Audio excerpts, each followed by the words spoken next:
Je vous emmène dans une épopée ce matin, une épopée racontée par un très beau roman. Le roman Gibor, les héros du temps, Donna Grazia et les gardiens secrets de la lignée de David. Alors, imaginez une bibliothèque contemporaine, un archiviste discret, un coffret oublié cerclé d'argent, un lion gravé tenant une épée et un rouleau. À l'intérieur, un atlas jauni, des feuilles en hébreu, un blason de cuivre et des lettres d'amour jamais envoyées.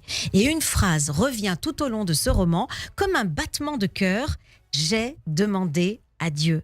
À partir de cette découverte, Alain-Henri Chécroun, l'auteur, déploie une fresque vertigineuse, 25 siècles d'histoire juive, de Babylone à Lisbonne, de Narbonne à Venise et de Jérusalem à Constantinople. Et puis une héroïne au cœur de ce roman, c'est Donna Grazia Nasi.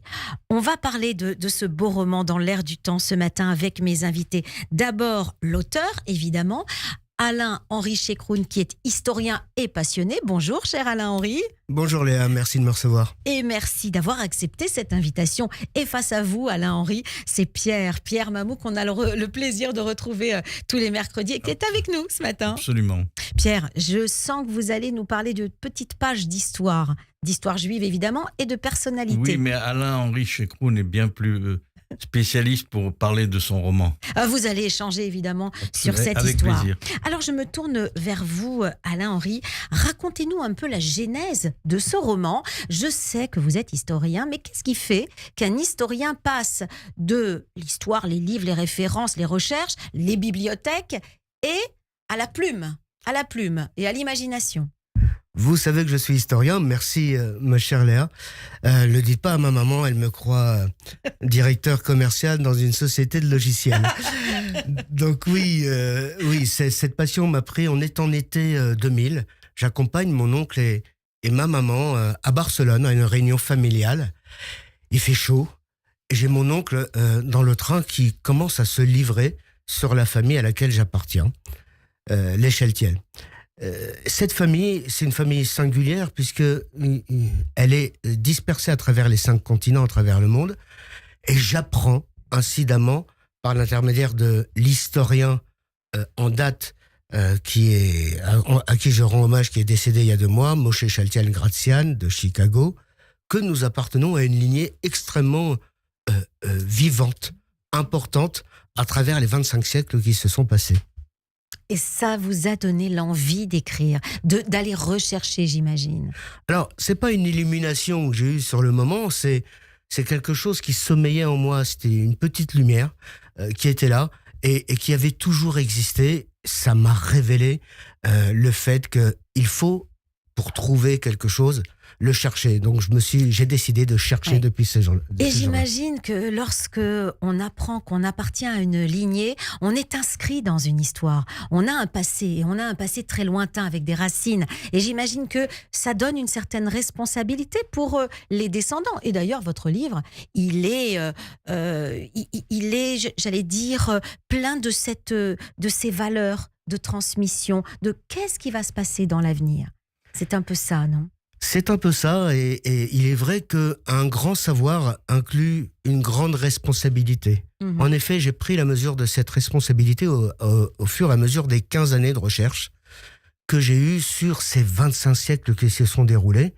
Je n'ai pas eu à aller bien loin, puisque les références sont marquées dans le Tanakh, et dans les chroniques, dans les rois, dans les prophètes, et le nom de Shealtiel, il apparaît. Il y figure vraiment en toutes lettres. Il est pas toujours bien traduit parce qu'il signifie « j'ai demandé à Dieu ». Et une des 3 caractéristiques de cette famille-là, c'est la modestie. Donc on ne demande pas à Dieu, plus précisément on l'invoque. En même temps, Alain-Henri, il y a des discussions dans la famille. Hein. On le sait, on a des connaissances sur cette lignée. Vous ne le saviez pas, mais en tout cas, les anciens de votre famille le savaient. Et donc, c'est quelque chose qui vous ont transmis. Donc, c'est beaucoup de vous dans ce roman. Combien d'années combien de temps, combien de durée de recherche pour écrire un roman comme celui-ci? Alors, cette révélation, il y a 26 ans maintenant, à Barcelone, oui. m'a beaucoup beaucoup travaillé et depuis 15 ans, Ouais. j'ai monté pas à pas les marches de la connaissance, on va dire, autant qu'on monte les marches du temple, puisque je suis très attaché au temple de Jérusalem par mon activité au Marcon Hamikdash de Jérusalem. Et c'est une démarche qui se veut progressive parce que on acquiert tellement de connaissances qu'on peut devenir un peu frappadingue, hein, comme on dit dans le commerce. On peut avoir un syndrome, oui, Il faut Pierre. préciser que c'est la lignée, la descendance du roi David. Oui. Donc c'est quand même quelque chose de plus que prestigieux. Ça, vous ne l'avez pas encore dit, mais c'est ça. Hein. Alors- David, le héros, j'allais dire, légendaire. Hein. Absolument, au-delà du prestige, il y a Oui. effectivement ce devoir de responsabilité, d'humilité, de combat, c'est le deuxième pilier, la deuxième caractéristique, et puis aussi de défense de son peuple. On est habité, dans la famille, on est habité par ça, tout le temps. Je me suis même demandé, quand j'étais adolescent, que j'ai découvert incidemment le judaïsme. Enfin, il n'y a pas d'incidence et il n'existe pas de hasard. Mais quand j'ai découvert le judaïsme, je me suis demandé pourquoi je rentrais dans cette galère de judaïsme et pourquoi je faisais en sorte d'être dans des mouvements communautaires comme le DEJ ou des mouvements tels que ceux-ci. C'était essentiel. De pour vous. réunir les gens, Ouais. ça m'habitait vraiment. Qu'est-ce que vous avez appris de surprenant dans vos recherches pour écrire ce roman? Alors, les liens sont très importants. Des fois, vous savez, quand on prend le rouleau de la Torah, on enlève le rideau. Et derrière le rideau, on découvre vraiment de la révélation. Les liens dans cette famille, leur rôle, leur implication, leur degré de responsabilité, le fait de donner sans chercher à recevoir, je trouve ça magnifique, en tout cas dans l'état d'esprit. Et dans les recherches, ce sont des textes que vous avez retrouvés. C'est quoi ces documents? Alors, ce sont non seulement des textes, mais aussi des histoires concrètes qui m'ont été rapportées par l'historien de l'époque, Moshe Shaltiel-Gracian, qui derrière lui n'avait pas Internet, n'avait pas l'intelligence artificielle pour aller chercher la donnée là où elle se trouve maintenant. Il a voyagé à travers le monde, jusqu'en Iran, jusqu'en Irak, en Perse, à Barcelone, à Amsterdam, à Londres, en Tunisie, à Tunis, la patrie initiale de Pierre, à Alger, la patrie initiale de mes parents à qui je rends hommage dans ce livre. Et là-dessus, le lien familial, les différents noms familiales font en sorte que ces gens-là se sont transformés en héros mal connus, méconnus, comme on dit. Alors, ça a pris forme d'un roman. On aimerait bien connaître la part de fiction, la part de réalité, de faits que vous avez, découvert dans vos documents. Comment est-ce que vous avez organisé tout ça? Comment vous vous êtes dit, alors, je vais raconter cette histoire réelle, véritable, et puis je vais broder autour? Alors, il y a pas beaucoup de faits inventés là-dedans. Ce qui est très très sympa, c'est que le peu de gens qui ont lu le livre jusqu'à l'heure actuelle m'ont dit, waouh, tu sais, il y a beaucoup d'informations que tu livres dans cet ouvrage. Oui. Et j'ai vérifié toutes les informations que tu mets dans cet ouvrage. ChatGPT. Donc c'est pas une construction romanesque, cette lignée de David? Au départ, non, ce sont vraiment des faits historiques. Alors, il se trouve que les faits historiques, souvent, sont mis à l'intérieur des romans. Et je me suis transposé par rapport à un autre héros de l'histoire qui s'appelait Cervantes en Espagne. Oui.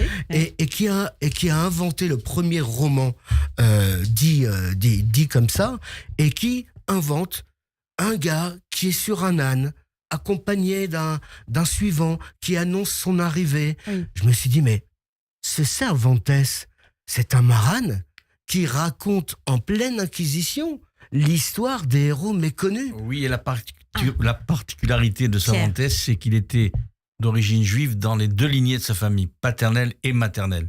Exact. Ce qui est quand même exceptionnel quand on pense à Montaigne, qui n'était juif que par sa mère. Cervantes, lui, il était du côté paternel et maternel. Magnifique. Donc merci à de cette travers info. son roman, c'est de lui, c'est de sa lignée dont il parle, c'est de son judaïsme finalement oublié dont il parle. Il en parle en pleine Inquisition, c'est magnifique. Alors le coffret, parce que moi ce qui me fait rêver dans votre livre, c'est la bibliothèque, les archives, le trésor, le coffret frappé d'un lion tenant une épée et un rouleau. Est-ce que c'est un symbole inventé de vous ou est-ce que c'est inspiré de blasons? Alors j'aurais aimé avoir l'imagination de l'inventer. Hélas, je ne l'ai pas inventé puisqu'on retrouve ce blason sur nos pierres tombales de mes ancêtres en Crète en 1590. Ouais. Et il se trouve qu'effectivement, derrière ce blason, il y a un certain nombre de symboles magnifiques. Et j'aime bien tirer le rideau et regarder le symbole qu'il y a derrière. Mmh. Et alors, par contre, les lettres d'amour, ça, c'est inventé. Ça, effectivement, c'est inventé. J'aime bien. Remarque, ça aurait été sympa que ce soit vrai. Hein. Alors, l'amour, vous les auriez apportés. Ça peut s'inventer. Oui, je les aurais apportés. Mais effectivement, l'amour, c'est quelque chose. Enfin, ça vient du cœur. Et je crois que tout vient du cœur. Alors j'avais noté, puisque vous parliez du nom Chaltiel, j'avais noté ce passage dans le livre sur la guématria. Là aussi, ça vous a ça, c'est quelque chose, c'est une scène familiale de discussion, hein. La nuit était tombée depuis longtemps sur la ville, les bruits de la bibliothèque s'étaient éteints un à un, portes claquées, ascenseurs immobilisés, pas qui s'éloigne dans les couloirs. Seul dans son bureau, Yakov, l'archiviste, hein, avait allumé une lampe plus basse. La lumière jaune délimitait un cercle intime autour de sa table, laissant les étagères dans une pénombre bleutée. Devant lui, non pas un rouleau, non pas une carte, mais une feuille blanche. Il avait écrit au centre un mot en lettres hébraïques d'une main lente. Donc les mots sont en hébreu, hein, mais j'ai réussi à lire. Bravo. Chaltiel. Bravo. Chaltiel. Et puis à côté de chaque lettre, un chiffre minuscule. Shin 300, Aleph 1, Lamed 30, Tav 400, Yod 10, Aleph 1 et Lamed 30. Et là, on fait l'addition. On trouve 772. Et là, les discussions commencent. Qu'est-ce que ça signifie, 772 ? Chiffre magnifique.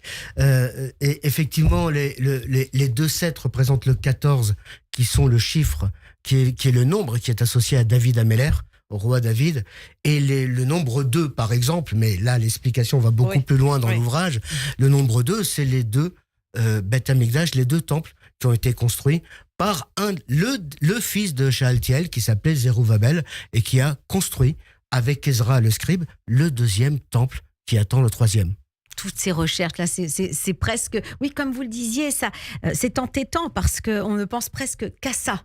Finalement, hein, ça tourne la tête. Ça prend la tête, l'estomac, le cœur, et ça donne envie de livrer cette information à tous, parce que c'est notre devoir. L'archiviste, c'est vous, c'est votre alter ego. Je laisse le lecteur et les lectrices le découvrir, mais effectivement, j'ai quelques analogies avec ce monsieur. Et puis une femme extraordinaire. Donna Grazia Nassi. Qui était-elle ?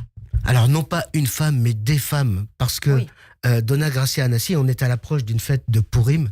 Aujourd'hui, pour moi, c'est chaque génération recèle une Esther de la génération. C'est celle qui nous sauve. Je fais une ode aux femmes, non pas par opportunisme à l'intérieur de ce livre, mais parce que sans elles, qu'est-ce que nous serions ? Sans les femmes de Belmont qui allument les ménorotes, tous les fêtes de Hanouka que j'ai découvert, Pierre aussi, il y a quelques années, incidemment, j'étais là-bas pour aller en vacances. D'ailleurs, à Belmont, je devinais quel est le prénom féminin le plus porté. C'est le prénom Esther. Par hasard. Parce que les crypto-juifs, les maranes qui étaient donc officiellement chrétiens, mais qui étaient en réalité juifs dans leur foyer, donnaient à leur fille le prénom d'Esther. Et le nombre de jeunes filles, de femmes qui s'appellent Esther dans le nord du Portugal est incroyable. Ce sont nos héroïnes. Et pourquoi ? Parce qu'Esther a caché dans un premier temps à Suérus son origine juive. Oui. Et c'est ce que pendant des siècles, les filles et les femmes de Belmont ont caché à leur entourage leur origine juive. Oh là là, le parallèle est fort. Hein, absolument, grâce leur soit rendue. Alors, Donna Grazia, quand même, elle est dans le titre de votre livre, Donna Grazia, et Pierre nous en avait parlé dans une émission. C'est un personnage réel, elle est fantastique, c'est une femme extraordinaire. Elle le sort vraiment de l'ordinaire parce que c'est une femme non seulement politique, historique, businesswoman, habitée aussi par la mystique, businesswoman, mais qui a livré l'intégralité de sa fortune et c'était la femme la plus riche du monde, Mais oui. à son peuple. Elle a acheté, elle a eu l'outrecuidance d'aller voir le sultan à l'époque, les yeux dans les yeux, personne ne le regardait dans les yeux, en lui demandant de racheter Sfat et Tibériade. Mais quelle audace! Oui, d'ailleurs, c'était un précurseur avec son gendre et neveu, le duc de Naxos. Elle a été précurseur du sionisme, 3 siècles avant Théodore Herzl. Et ça, peu de gens le savent. Oui. Et elle a fait venir les plus grands kabbalistes de l'époque à Sfat. Et ça rayonne encore aujourd'hui. Mais est-ce que vous pensez qu'elle est insuffisamment reconnue, inconnue et reconnue? Vous baignez avec Pierre, vous baignez tous les deux dans cette histoire juive. Mais si vous vous détachez et vous prenez un peu de recul, est-ce que vous pensez qu'on lui rend assez grâce? Quand vous irez à Tibériade l'été prochain, oui. descendez dans l'hôtel qui porte son nom, où un musée a été, à l'intérieur de l'hôtel, a été construit. Et puis donc, elle commence à être très connue parce qu'elle est un symbole. C'est une femme, effectivement, qui a découvert sa judéité à l'âge de 13 ans. Parce que, à l'époque... On était à quelle époque de l'Inquisition? On était dans les années 1500. Donc début 16e. Oui, 1516, D'accord. 1536, donc, elle est partie en 1536. Là, l'Inquisition est déjà bien installée. Super installée. Bien et puis, bizarrement, on la laisse perdurer et vivre au Portugal jusqu'en 1536, alors qu'en 1497, ils avaient été expulsés. Oui, disons que l'Inquisition s'est installée au Portugal en 1536. Et jusqu'à l'année 1536, les persécutions étaient, disons, modérées, entre guillemets. Et elle a donc elle a découvert son judaïsme. À 18 ans, elle s'est mariée avec Joseph Mendes, qui était son oncle, mais qui était surtout un richissime banquier qui était le rival de la banque de Médicis. Il prêtait au roi, il prêtait à Charles Quint de l'argent, il prêtait aux seigneurs de toute l'Europe. Et malheureusement, quelques années après le mariage, il est décédé. Et c'est elle qui a hérité, c'est Donna Grazia Nassi qui est devenue la banquière. Et elle a donc émigré à Anvers, en Belgique, où elle a continué à faire ce qu'elle avait déjà commencé au Portugal, c'est-à-dire consacrer sa fortune à aider les Juifs qui quittaient la péninsule ibérique à pouvoir trouver une terre de refuge. Et une petite anecdote que je ne sais pas si dans le livre vous en parlez, mais il y a eu à Ancône, en Italie, des persécutions anti-juives et il y a eu des Juifs maranes qui ont été brûlés vifs. C'était terrible. Et Donna Grazia est intervenue auprès du sultan de Constantinople de Turquie, de l'Empire ottoman, pour demander l'aide. Et la flotte ottomane est arrivée face au port d'Ancône et a menacé d'envahir Ancône si tous les Juifs n'étaient pas libérés. Et ils ont été tous libérés. Merci Pierre de ce complément. Grâce à Donna Grazia Nassi. Ouais. Merci. J'en parle pas précisément parce que je me concentre sur la famille. Mais effectivement, pourquoi elle n'est pas très connue? En fait, c'est Honoré de Balzac qui disait il y a 2 histoires. L'histoire officielle, menteuse, puis l'histoire secrète, où sont les véritables causes des événements. Et je reprends à mon profit cette magnifique phrase. On ne connaît pas suffisamment Donna Grazia Nassi. Tout ce qu'elle a fait, le truchement, la ruse, les achats. Elle est allée elle-même à Tibériade, à Sfat. Elle communiquait par lettres, non pas par lettres d'amour, mais avec le Harizal, avec les auteurs de la Kabbale. C'était magnifique. Une femme fait ça, c'est extraordinaire. Surtout une femme. Elle est emblématique. Et c'est une Esther, et effectivement, Pierre, vous disiez qu'elle est mariée avec Francisco Mendes, qui était son oncle. Esther, son oncle. Il se passerait pas quelque chose là d'assez biblique, finalement. Alors, je reviens sur le titre, Gibor. Vous allez nous donner la signification, et justement, pourquoi je pense à cela? Parce que Donna Grazia, elle est héroïne. C'est une héroïne. C'est une héroïne, et cette lignée est jalonnée de héros différents. Voilà, femmes et hommes. Les deux. Qui se battent non pas avec une épée, mais qui se battent avec des contrats, avec de l'argent, évidemment, avec des paroles, et qui arrivent à leur fin. Alors sur le blason de ma famille, il y a effectivement un lion. J'adore ce lion. Que je Il est décris magnifique. avec une épée. Ce livre est en super l'air. beau. Hein. Merci. L'édition est magnifique. Ah, merci. C'est un très beau livre. On va dire c'est le format A4, mais avec une couverture noire veloutée et là sur laquelle sont inscrites les lettres en or. Hein. Ouais. Et je crois que le livre sort aujourd'hui. Il sort aujourd'hui à 10h, donc dans 7 minutes exactement. Dans 7 minutes. Il sera disponible sur Amazon. Il Très est préfacé par mon maître, le maître Chaim Rosenfeld, qui est Rav à Jérusalem, directeur Europe du Machon Hamikdash, vous savez, ce fameux musée qui surplombe la Ménorah à Jérusalem, et dont je m'occupe aussi pour la France modestement, parce que c'est un combat de tous les jours. Mais effectivement, cette épée, elle va vers le ciel. Donc, elle n'est pas fixée vers la terre, donc elle fend le ciel. Elle est une épée de vérité. Et l'épée, c'est une arme à double tranchant, comme la parole. Donc, c'est une symbolique de la parole. Et la parole, c'est ce qui fait en sorte que la paix soit amenée et que l'harmonie, elle soit amenée. On n'est pas obligé, la guerre n'est qu'un aboutissement d'une parole qui est mal comprise ou mal envoyée. Oui. Quand on n'a plus les mots, on fait la guerre. Alors, quand on est civilisé, on a des mots. C'est ce qu'on fait. On a des mots, on a des contrats, on a de l'argent, on fait de l'argent et on arrive à ces fins. L'épée qui va vers le ciel, c'est aussi pour indiquer la spiritualité dans ce livre. Exact. Il y a quand même un message aussi très spirituel. Exact. Gibor, la traduction. Alors Gibor, la traduction, c'est héros. Tout simplement. C'est héros. C'est pas force. Je pensais que c'était force. Ah non, c'est Chazak. C'est Chazak. Mais Gibor, c'est effectivement héros. Et pourquoi les gardiens secrets de la lignée de David? C'est parce que c'est quelque chose qui avait à être révélé un jour ou l'autre. Tout ce lien entre la famille Chaltiel, Benveniste, Kalonimos, qui sont parmi les ancêtres de Rachi, par exemple, parmi les ancêtres des premières yeshivot qui ont été créées du temps de Charlemagne. Tous ces gens-là ont un lien. Et effectivement, ils avaient un lien spirituel et matériel puisqu'ils avaient l'habitude de se marier entre familles. Donc un Chaltiel se mariait avec un Kolonimos, qui se mariait avec un Benveniste, et qui ont fomenté des héros.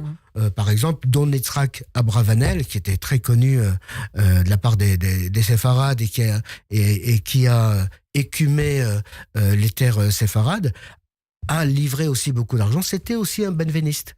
Donc on se rend compte qu'en recoupant les informations que je n'ai nullement inventées, je suis pas un inventeur moi, je suis un regroupeur, je suis un recoupeur, je suis un passeur d'histoire. Voilà. Alors, que l'on s'appelle Chaltiel ou pas, on va découvrir ce livre. On aura beaucoup de plaisir à le lire. On arrive au terme de cette émission. J'imagine que ça vous a transformé, mais que ça transforme aussi celles et ceux qui lisent, parce qu'on va pouvoir aller chercher toutes ces informations et peut-être recouper avec sa propre famille. Hein. C'est fait pour transmettre, c'est pour se regarder dans le miroir et s'identifier aussi à ces héros et à cette héroïne particulière qui est une femme, et ça tombe pas mal à la l'approche de Purim. Merci infiniment Alain-Henri Chekroun, auteur de ce livre Gibor, les héros du temps, Donna Grazia et les gardiens secrets de la lignée de David. Un magnifique roman à découvrir et à voir sur Amazon là dans quelques instants. On peut le commander. Merci infiniment. Dans 4 minutes, c'est ouvert. Et Pierre Mamou, qu'on a le plaisir à retrouver la semaine prochaine, mercredi. Merci d'avoir été avec nous ce matin. Merci, à bientôt Léa. À bientôt. Au revoir.